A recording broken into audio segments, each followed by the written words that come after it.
You're too old and dumb to understand money, so you're not welcome in this house until you change your mind, my son David said, pointing toward the door like I was some unwanted solicitor. I smiled sweetly and walked out, already planning how I'd buy his apartment building and triple his rent. By the time I was done with him, he'd understand exactly how well this dumb old lady understood money. If you're watching this, subscribe and let me know where you're watching from. Let me backtrack to how we got here. 3 months ago, I was a widow living peacefully in the 4-bedroom colonial I'd called home for 25 years. My husband Frank had been gone 2 years, and I'd finally found my rhythm as a single woman. Sure, I got lonely sometimes, but I had my garden, my book club, and enough savings to live comfortably for the rest of my days.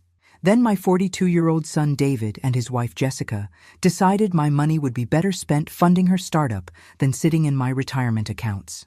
The first hint of trouble came during our monthly dinner at Romano's. Jessica, all blonde highlights and designer handbag, leaned across the table with that practiced smile she reserved for when she wanted something expensive. "Mom, Margaret," she said, using the syrupy voice that set my teeth on edge. "David and I have been talking about your house situation." My house situation? I'd raised an eyebrow, fork pausing halfway to my mouth. "What situation would that be, dear?" "Well, it's just so much space for one person," David chimed in, not meeting my eyes. 4 bedrooms, 3 bathrooms, that big yard.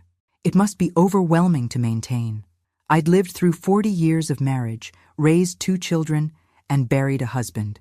If I could handle all that, I was pretty sure I could manage a lawnmower and a bottle of Windex. But I played along. I managed just fine, thank you.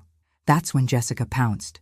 "The thing is, we have this incredible opportunity. I've been developing this app. It's going to revolutionize how people shop for groceries, and we've found investors who are interested, but we need some startup capital to really make it happen." Ah, there it was, the real reason for this family dinner.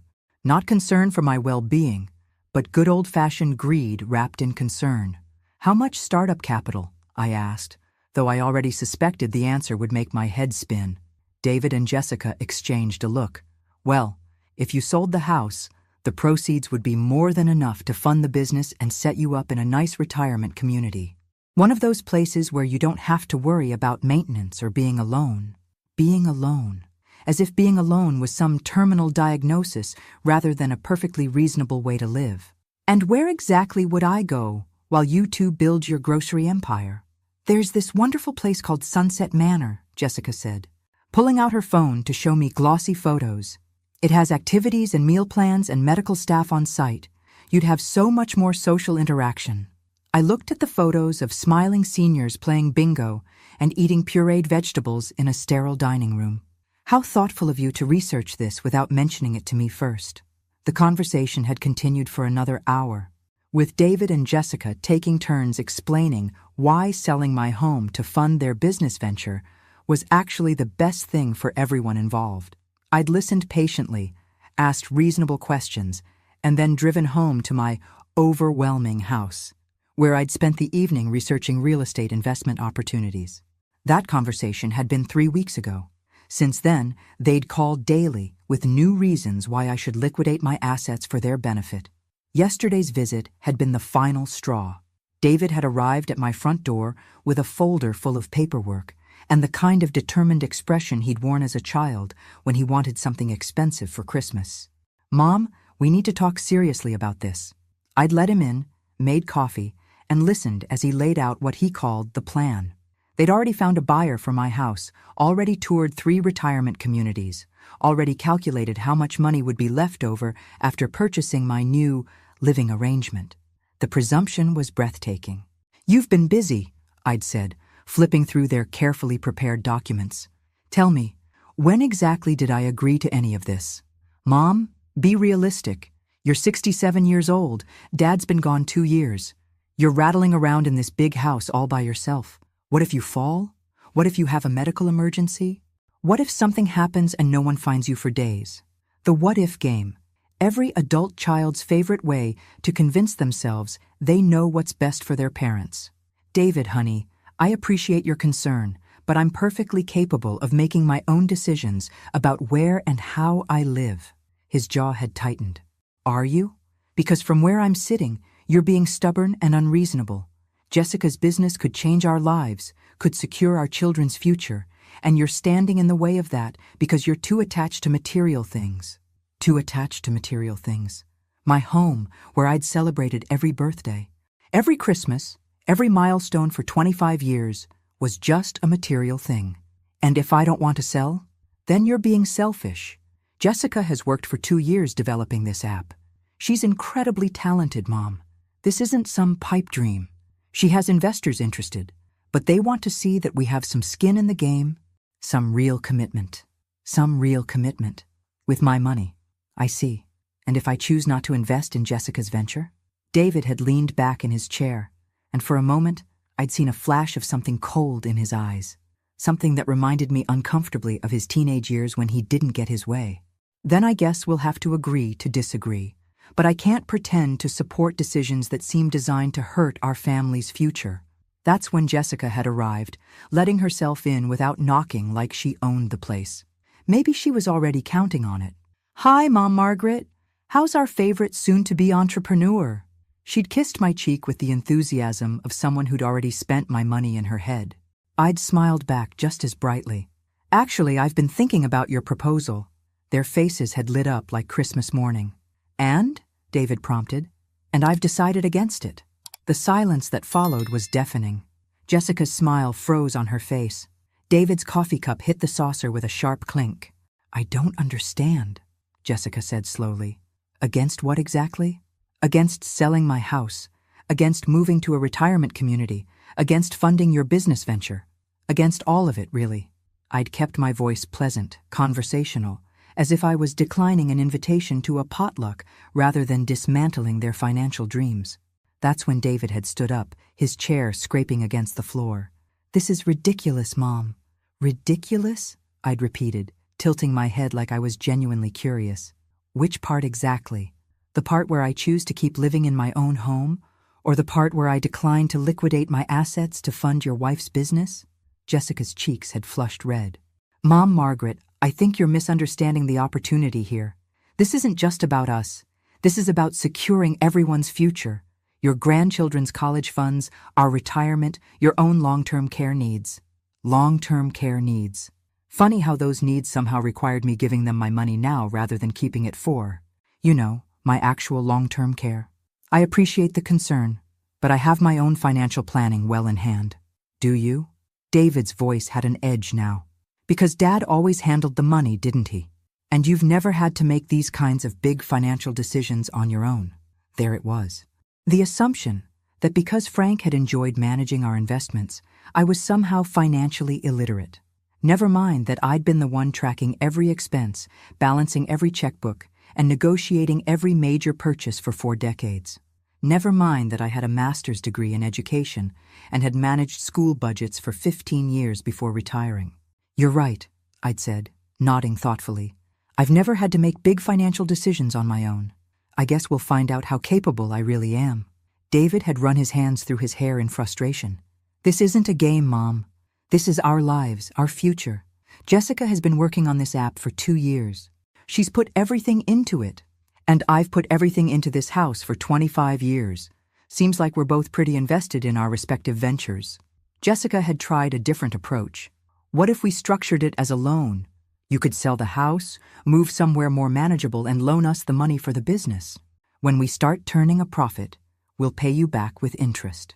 A loan. How generous of them to offer to pay me back my own money. What kind of collateral would you be putting up for this loan? They'd exchanged another look. Well, the business itself would be collateral. A business that doesn't exist yet. Based on an app that isn't finished, in a market that's already saturated with grocery delivery services. I'd smiled. I think I'll pass. That's when David had lost it completely.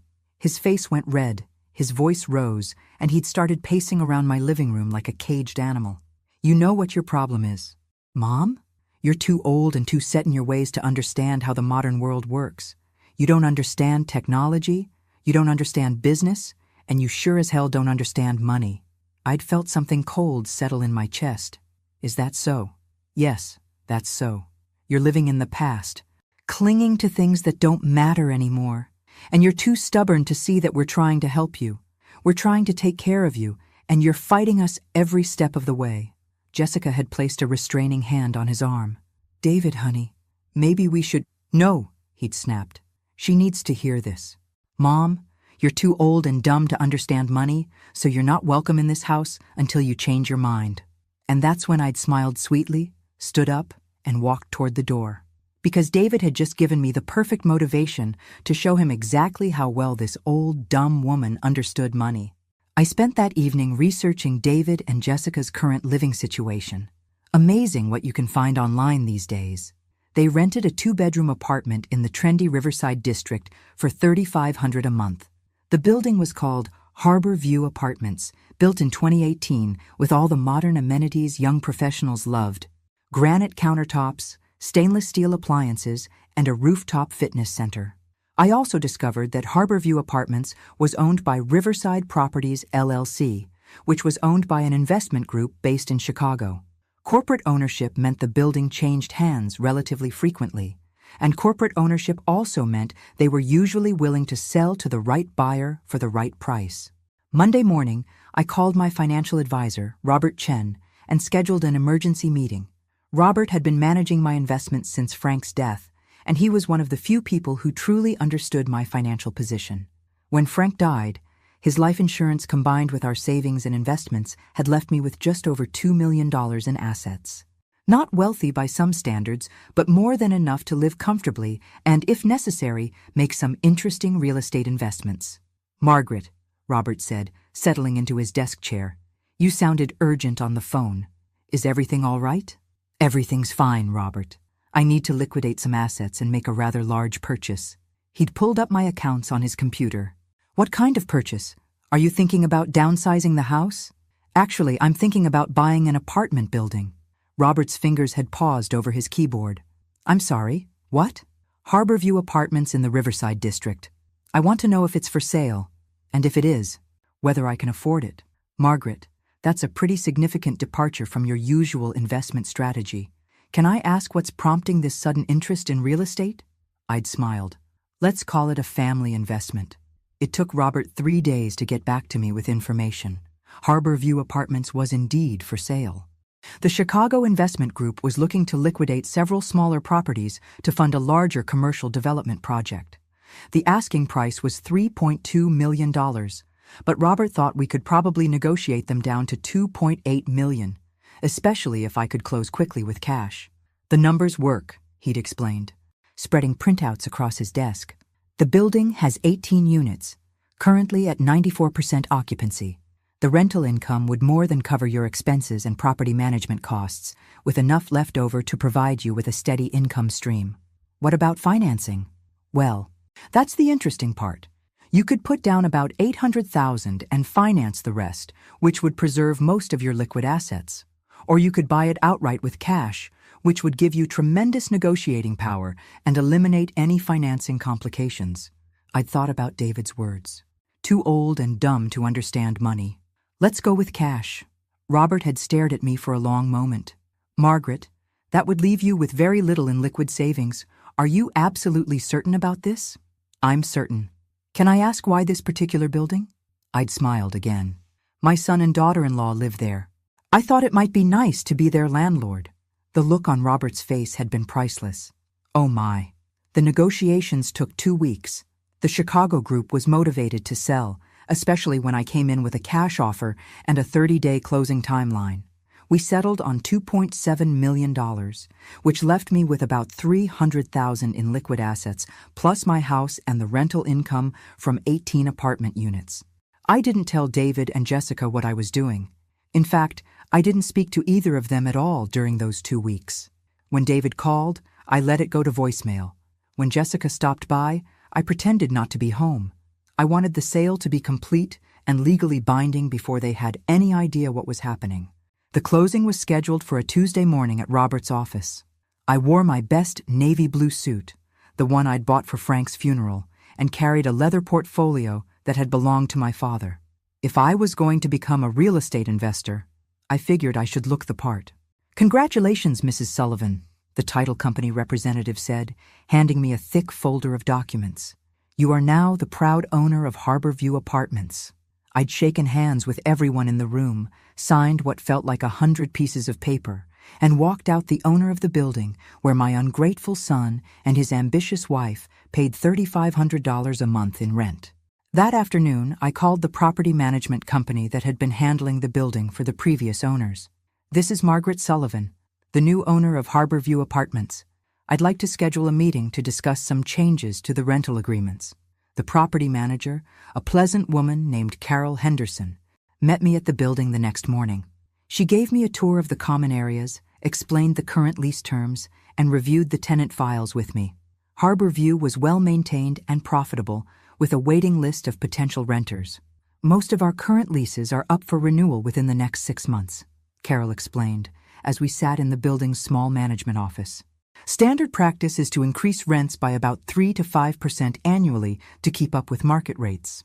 "What about larger increases?" I asked. "What if the market supports significantly higher rents?" Carol had consulted her tablet. "Well, the law allows rent increases up to 10% without additional justification. Anything higher than that requires documentation that the increase reflects fair market value. But this area has been gentrifying rapidly. Comparable units in newer buildings are renting for $4,000 to $4,500 a month. $4,000 to $4,500 a month. I'd done some quick math in my head. David and Jessica's current rent was $3,500. A rent increase to $4,500 would represent nearly a 30% increase, but it would also bring their unit in line with market rates. "I'd like to review the lease for Unit 4B specifically," I'd said. Carol had pulled up the file. Carol had pulled up David and Jessica Sullivan. "They've been excellent tenants, always pay on time, no complaints from neighbors. Their lease is up for renewal in 6 weeks. "Perfect," I'd said. "I think it's time they learned about market rates." I spent the next few weeks learning everything I could about being a landlord. I read books about property management, researched tenant rights and landlord responsibilities, and studied the rental market in the Riverside district. I wanted to make sure that when I raised David and Jessica's rent, I was doing it legally and appropriately. I also had Carol conduct a professional market analysis of Unit 4B. The analysis confirmed that comparable units in the area were indeed renting for $4,000 to $4,500 per month. David and Jessica had been getting a bargain at $3,500, probably because the previous owners hadn't kept up with market rates. 3 weeks after I bought the building, I got a call from Jessica. "Mom, Margaret," her voice was tight with barely controlled frustration. "We need to talk. David is being stubborn about calling you, but this has gone on long enough." "Has it?" I asked, settling into my favorite chair with a cup of tea. "What exactly has gone on long enough?" "This silent treatment. Whatever this is you're doing. We understand you're upset about our conversation, but you're being childish." Childish. That was rich, coming from a woman who'd spent months pressuring me to sell my home to fund her business venture. "I'm not upset, dear. I've been busy." "Busy with what?" "Investment opportunities. It turns out I understand money better than anyone thought." There was a pause. "What kind of investment opportunities?" "Real estate primarily. I've discovered I have quite a knack for it." "Mom, Margaret, if this is some kind of passive-aggressive way to make a point about our business proposal..." "Oh no, dear. I've moved on from your business proposal entirely. I'm focused on my own ventures now." Jessica had sighed dramatically. "Look, we're willing to compromise. What if we found a different way to fund the startup? What if we took out a business loan instead of asking you to sell the house?" "That sounds like an excellent plan," I'd said cheerfully. "I'm sure the bank will be very interested in your app concept. But we'd still like your support, your emotional support, I mean. It would mean a lot to know that you believe in what we're trying to build." "Emotional support. Free of charge, naturally." "I'll certainly consider that, Jessica. In the meantime, I should probably mention that I've become your landlord." Another pause, longer this time. "I'm sorry, what?" "I bought your building. Harborview Apartments. Closed on it last Tuesday. Lovely property, really. Excellent investment potential." The silence on the other end of the line stretched so long I thought she might have hung up. Finally, Jessica spoke, her voice barely above a whisper. "You bought our building?" "I did indeed. And Carol from the property management company will be contacting you soon about your lease renewal. It seems your rent has been quite below market rate. We'll be adjusting it to reflect current property values. How much? Jessica's voice was strained. Well, comparable units in the area are renting for around $4,500 a month. Your current lease expires in 3 weeks, so the new rate would take effect at the beginning of next month. I heard Jessica take a sharp breath. That's nearly $1,000 increase. $950. To be precise. Though really, Jessica, I thought you and David understood money better than that. After all, I'm just a silly old woman who's too dumb to understand these things. But that conversation had revealed something interesting. When Jessica panicked about the rent increase, she'd said something that stuck with me. We can't afford that right now. Not with everything else we have going on. Everything else they had going on. That phrase had been nagging at me for days, and I was starting to suspect there was more to David and Jessica's financial situation than I'd realized. That's when I decided it was time to do a little more research into my son's life. I started my investigation the old-fashioned way, by paying attention. For the past 2 years, every time David and Jessica visited, I'd noticed little things. Jessica's designer handbags that cost more than most people's monthly rent. David's new BMW, the one he'd claimed was necessary for work, but couldn't quite explain how a middle school math teacher needed luxury transportation. The expensive dinners, the weekend trips to wine country, the constant talk about investments and opportunities. Now that I thought about it, they'd been living well above their means for quite some time. I called my neighbor Patricia, who worked as a loan officer at First National Bank. Patricia had helped me refinance my house 3 years ago, and we'd stayed friendly since then. More importantly, Patricia knew everyone's business in our small city. "Margaret, how lovely to hear from you," Patricia said when I reached her at work. "How are you holding up? I heard David and Jessica have been spending a lot of time over there lately." "Actually, Patricia, that's what I wanted to talk to you about. I'm curious about something, and I'm hoping you might have some insight. Hypothetically speaking, if someone was living significantly beyond their income, what would that look like from a banker's perspective?" Patricia was quiet for a moment. "That's an interesting hypothetical question. Are we talking about someone specific?" "We might be. Well, hypothetically, someone living beyond their means might have multiple credit cards with high balances, maybe a car loan that's more than they can reasonably afford, possibly a second mortgage or home equity line of credit. They might be making minimum payments on everything while maintaining an expensive lifestyle." That sounded uncomfortably familiar. And if this hypothetical person suddenly found themselves needing a large sum of money quickly, they'd be in trouble. Banks don't like to lend to people who are already overextended. They'd probably need either significant collateral or a co-signer with excellent credit and substantial assets. A co-signer like a widowed mother with a paid-off house and $2 million in investments. I'd been so naive. "Patricia, one more hypothetical question. If someone defaulted on their debts, what would happen? Depending on the amount, it could be anything from damaged credit to wage garnishment to bankruptcy." "Why do you ask?" "Just curious about how the world works these days." "Thank you, Patricia."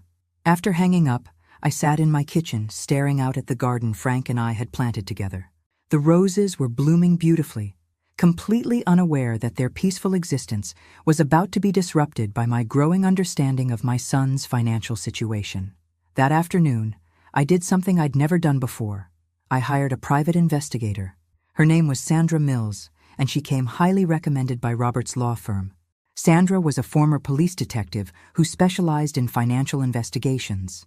"Mrs. Sullivan," Sandra said, settling into my living room with a notepad and her phone. "Can you tell me exactly what you'd like me to find out?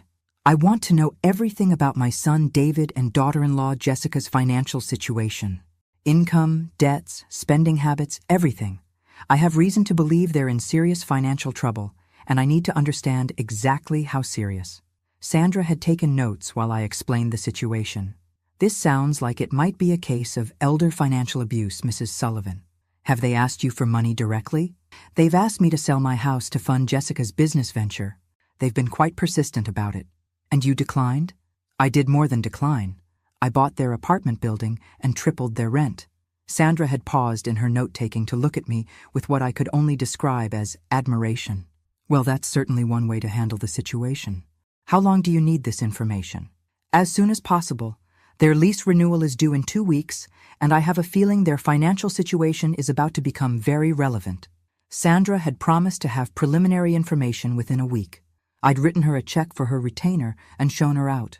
Then spent the rest of the afternoon researching everything I could find about Jessica's app business online. What I found was interesting. Jessica had been posting about her revolutionary grocery delivery app on social media for almost 2 years. She'd attended entrepreneur conferences, participated in networking events, and talked constantly about seeking investors. But there was no actual evidence of a functioning business. No website, no app in development, no business registration that I could find. It was starting to look like Jessica's grand business venture was nothing more than an expensive hobby funded by credit cards and dreams. David showed up at my door Thursday evening, unannounced and clearly agitated. I was in my garden, deadheading roses and enjoying the evening breeze when I heard his car door slam in my driveway.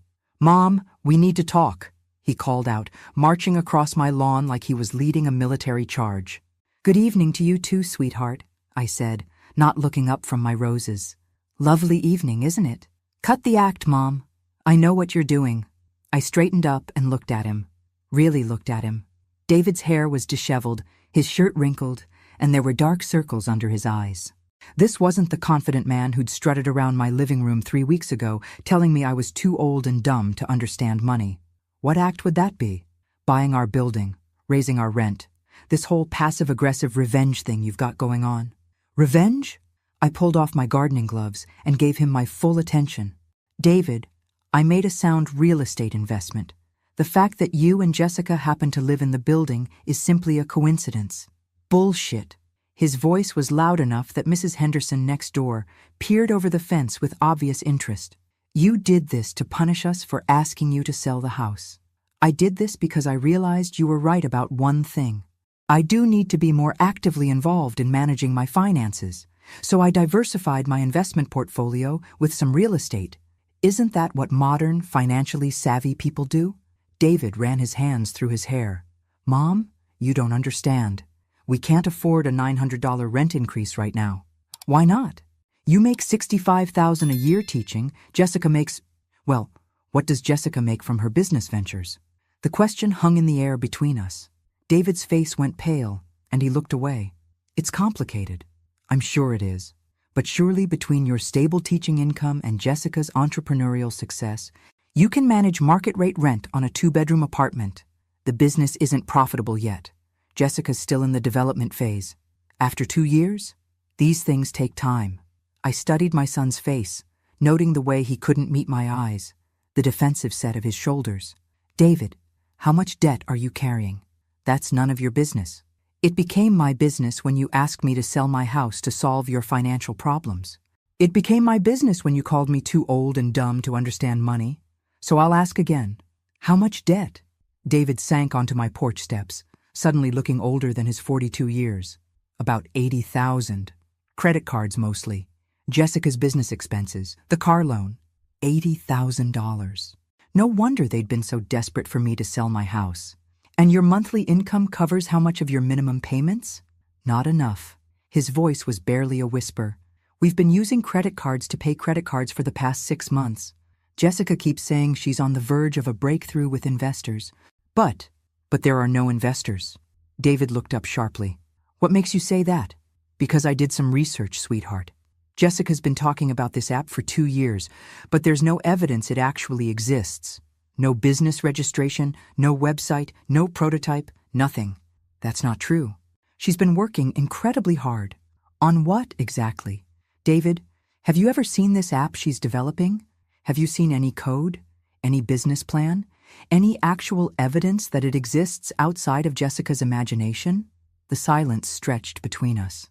David stared at his hands, and I could see the exact moment he admitted to himself what he'd probably suspected for months. "She keeps saying she needs the right equipment, the right software, the right connections," he said finally. "Everything costs money. And she says once she has the right resources, she'll be able to demonstrate the concept to investors." Poor David. He'd been married to Jessica for 8 years, and he still didn't understand that he was married to a dreamer, not an entrepreneur. "Honey, I think it's time you face the reality of your situation. The next morning, Sandra Mills called with her preliminary report. What she'd found confirmed my worst suspicions and added a few new wrinkles I hadn't expected. Mrs. Sullivan, your son and daughter-in-law are in serious financial trouble, Sandra said without preamble. David's telling the truth about the $80,000 in credit card debt, but that's just the beginning. Jessica has been using his excellent credit to open new accounts, and she's been moving money between cards to avoid default notices. I sat down heavily in my kitchen chair. How bad is it? They're currently carrying debt on 17 different credit cards. The minimum monthly payments total about $3,000, which is more than half of David's take-home pay.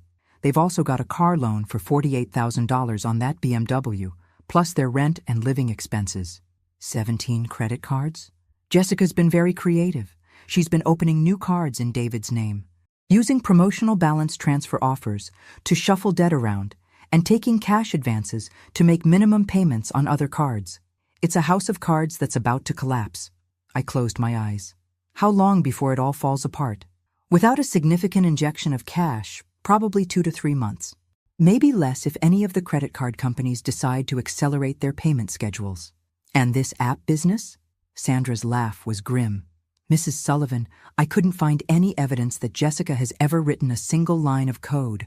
She's been attending networking events and entrepreneur meetups, talking a big game about her revolutionary app, but there's no business entity, no intellectual property filings, no software development contracts, nothing. As far as I can tell, she's been using business expenses as an excuse to fund a lifestyle she can't afford. The picture was becoming crystal clear. Jessica had convinced David that she was building a business empire while actually building a debt empire. And when the walls started closing in, they'd turn to the most obvious source of quick cash, David's widowed mother with her paid-off house and substantial savings. There's one more thing, Sandra continued. I found records of Jessica attending something called Entrepreneur Success Seminars. These are essentially get-rich-quick schemes that prey on people with big dreams and limited business experience. She spent almost $15,000 on various courses, coaching programs, and motivational seminars over the past 2 years. $15,000 on seminars about how to become successful while accumulating $80,000 in debt. The irony was almost too painful to contemplate. Thank you, Sandra. Please send me your full report when it's ready. After hanging up, I sat in my kitchen for a long time, staring at the phone and thinking about my son. David wasn't a bad person. He was a good teacher who genuinely cared about his students. He'd been a loving father to his children before his divorce 5 years ago, but he'd also always been susceptible to confident people who promised him easy solutions to complex problems. First his ex-wife, who'd convinced him that their marriage would be perfect if only he'd change everything about himself. Now Jessica, who'd convinced him that financial security was just one revolutionary app away. My phone rang, interrupting my thoughts. Jessica's name appeared on the screen. Mom Margaret. Jessica's voice was bright and cheerful, as if nothing had changed between us. I was wondering if you might be free for lunch today. I have some exciting news about the business, and I'd love to share it with you. Exciting news? I almost laughed. I'd be delighted, dear. Where shall we meet? How about that cute little cafe downtown? Rosemary's Bistro? Noon? Perfect. I'll see you there. After hanging up, I smiled for the first time in days. It was time to find out exactly what kind of exciting news Jessica had to share, and it was time to let her know that her future landlord was very interested in her business ventures. Rosemary's Bistro was crowded with the lunch crowd when I arrived at noon. Jessica was already seated at a corner table, looking radiant in a new silk blouse that probably cost more than most people's weekly grocery budget. She waved enthusiastically when she spotted me, like we were old friends meeting for a casual chat rather than a desperate woman about to pitch her last-ditch scheme to her mark. Mom Margaret, you look wonderful, Jessica gushed as I sat down. I ordered you the salmon salad. I know how much you love their salmon. How thoughtful. I settled into my chair and smiled. You mentioned exciting news about your business. Jessica's eyes lit up with the fervor of a true believer. Yes, and I'm so glad you're here to share this moment with me. Margaret, I've been selected to participate in TechStart Accelerator's Elite Entrepreneur Program. How wonderful. What does that involve? It's a 6-month intensive program where established successful entrepreneurs mentor promising startups. They provide workspace, technical support, marketing guidance, everything a business needs to go from concept to market. She pulled out her phone and showed me a glossy website featuring smiling young people in modern office spaces. The program has a 93% success rate for launching profitable businesses. Companies that go through TechStart typically see initial investments of $500,000 to $2 million within the first year. I studied the website carefully. And what does this program cost? Jessica's smile faltered slightly. Well, it's not exactly free. The program fee is $45,000, but when you consider the potential return on investment, $45,000.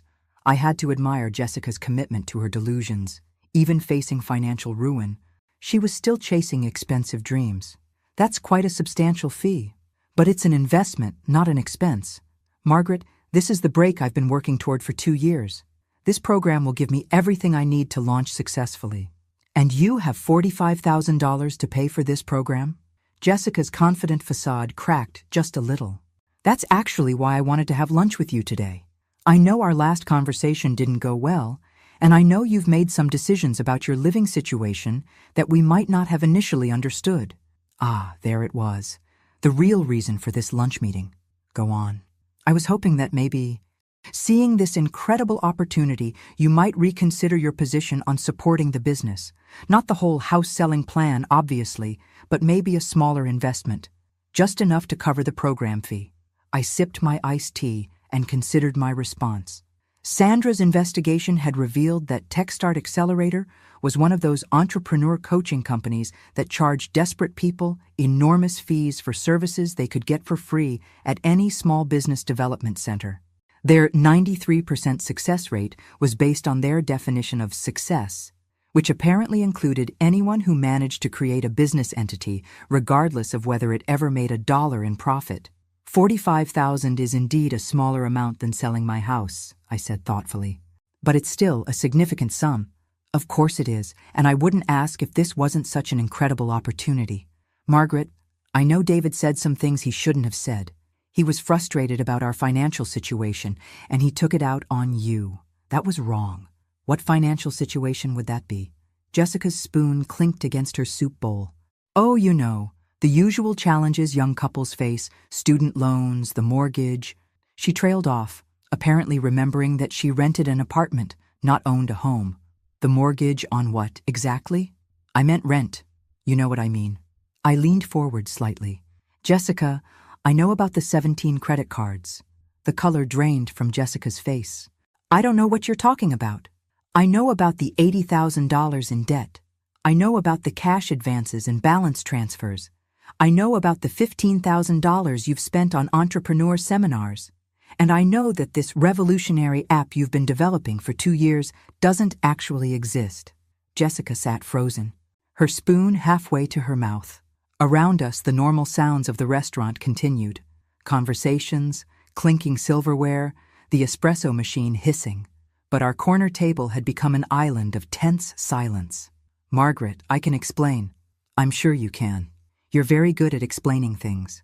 Jessica, you explained why I should sell my house. You explained why David and I were too old-fashioned to understand modern business. You explained why your app was going to revolutionize the grocery industry.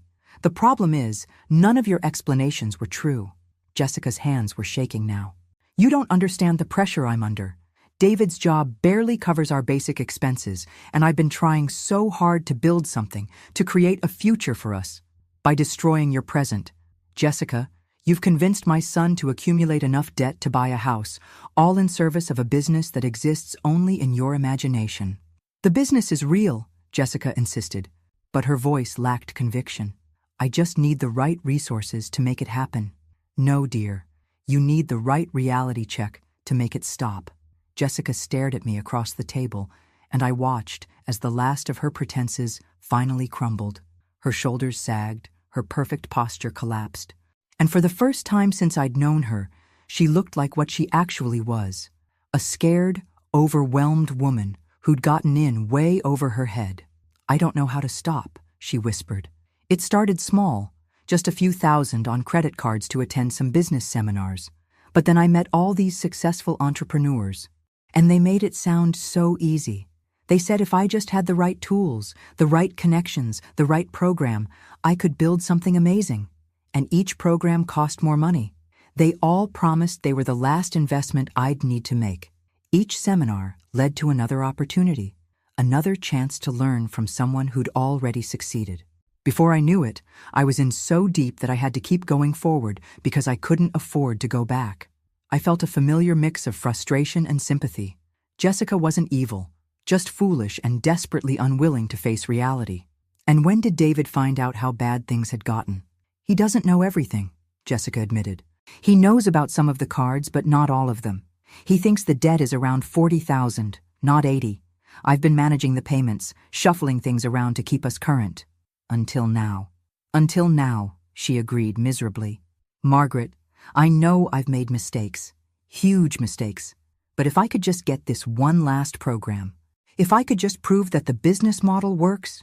Jessica, I reached across the table and took her hand. Stop. Just stop. There is no business model. There is no app. There is no revolutionary anything. There's just a young woman who got seduced by the promise of easy money and convinced herself that the next expensive program would be the magic solution. Tears started streaming down Jessica's face. But if there's no business, then what do I do? How do I explain this to David? How do we get out of this mess? The same way people have always gotten out of debt, by facing reality, making a plan, and doing the hard work of climbing out of the hole you've dug. We can't afford the new rent, Jessica said quietly. Even if we stopped everything else, stopped all the business expenses, we can't afford $4,500 a month. I know. So what happens now? Do you evict us?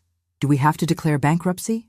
I looked at this young woman who'd spent 2 years trying to manipulate me into funding her fantasies, and I made a decision that surprised even me.